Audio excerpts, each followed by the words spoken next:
So I was hoping to get some good gameplay for you between my Diamond 2 to Diamond 1 run. However, I got about 5 minutes worth of actual gameplay. As you can see here, we're currently on an 8 win streak. If you look at the match history, the last video I posted, I think I was on this match on the Saturday afternoon. I played on my tablet, had some misplays, came back in the evening, jumped onto the game, and quickly went 4-0. We're going to take a look at these matches in the non-traditional way that I usually do, where I, just show you the match and kind of commentate through it.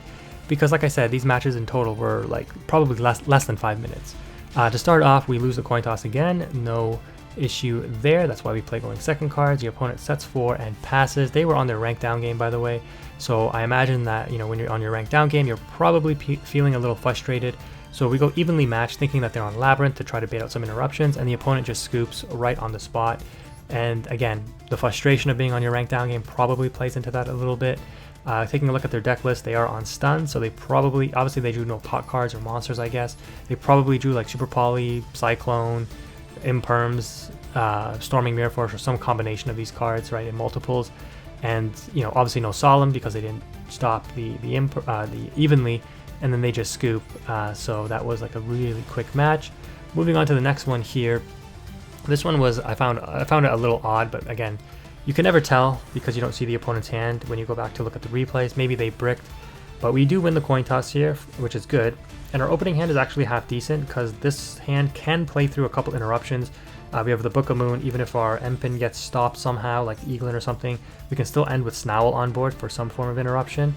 But the opponent just scoops as soon as we activate map. And again, if we take a look at what they were on, they're on Spright. So again, maybe they bricked, but this deck is pretty resilient and it can usually play through multiple interruptions, so I don't know why you would scoop there unless, like I said, your hand was really unplayable, which I guess could have happened. And again, the opponent's probably like, it's not worth me staying and playing through this match, especially going second, because I didn't draw on my interruptions, so I am going to scoop and just move on to the next match.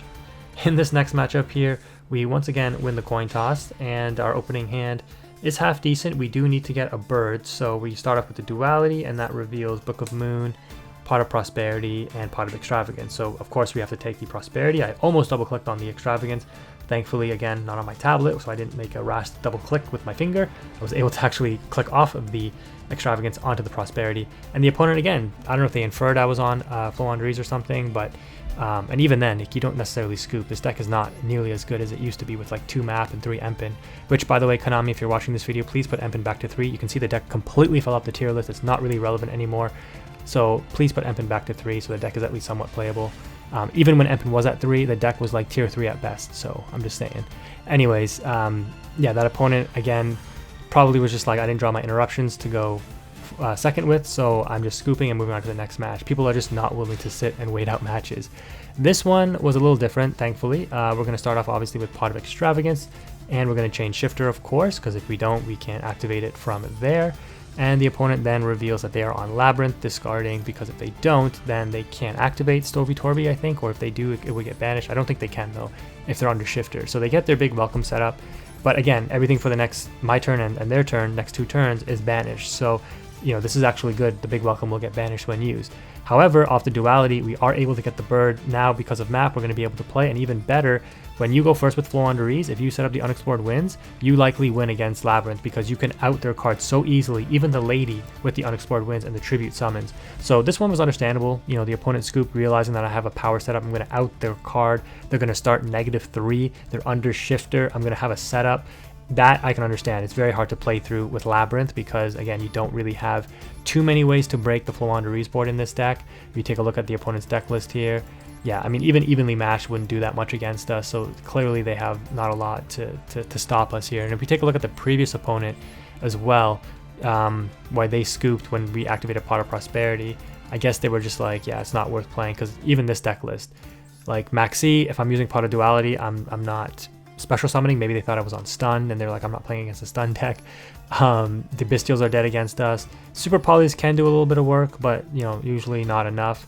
The Eradicator does work against us. The D-Barrier is useless against us, right? Ice Dragon Prison is usually useless against us. So yeah, there's a lot of things that don't really pan out well for Labrynth when they go second, but yeah, that's how the game goes sometimes. And so after that crazy sequence of matches, we end up losing the next game because we bricked. So it does happen to everybody, including me. Sometimes I am able to play out of it, but this one looks pretty bleak just because when Branded sets up the proper way, and this guy definitely knew what they were doing, you may think, what the heck are, why are they going into Rimbram? Why wouldn't they go into like Albion, get the Bestial play set up? No, this is actually stronger because it'll end you on multiple fusion monsters with Albaz in its name, as well as the Mercurier in your hand to get the free monster negate, which actually does a lot against us, but also it's a little bit more dynamic in terms of its disruption because it'll allow the opponent to, as you can see here playing during the end phase, but it'll allow the opponent to have multiple dynamic disruptions during my turn. So they have their Mirror Jade, they're going to use the effect now, negate it with Rinbram, but still send for the Albion follow-up. They'll have follow-up for next turn. You can see here they return their kit, they get back their Cartesia, they're going to get their Brigand for the Mercurier interruption, they've got a face down card, and they got their Bestial engine set up. We draw a Dark Ruler, but there's no way we can play, so we'll just pass turn and the opponent would OTK us because literally there's nothing we can do. So instead of sitting through that match, I just end up scooping. And well, I can't end the video on a loss, so following up on that last match, we do win the coin toss, and I saw this in my opening hand and I was like, you gotta be kidding me. But then I saw the Gold Sark and I was like, whew, saved, because I can't actually get 2 summons off with this setup here. I do need the Robina, so thankfully we are able to get the Gold Sark and go into the Robina, getting banished, so that Eaglin can be summoned, bring back the Robina. Now, the opponent's field was lighting up a little bit, so I'm like, okay, max C, but I really didn't want to play into Ash since, again, my hand is weak. I can play around an Imperm, so I'm like, it's safer for me to summon Stree here, banish the Gold Sark, and then summon the Empin that way. So that's exactly what I do here. And look at this, the opponent is playing Ghost Bell, what a Chad. Oh my god, and I wasn't even mad, I was like, okay, I have to respect it. Everyone's out here fearing Imperm and Ash, the 2 most common hand traps. This guy's on Ghost Bell, stops Labrynth, right? The trap card, so I gotta respect it. And it does stop Stree here, which means I can no longer summon. So I'm like, yeah, you got it, man. I might lose this one. If I would have summoned Robina, I probably would have been okay. But it is what it is, so you can't look back and complain. Like I said, I actually really respected that play because you don't see Bell all that often. So this guy ends up starting off with Lubellion grabbing, I think it was Magnamut there, but he had Sornier in hand already. Yeah, and like the way that he was playing here, so this is very important.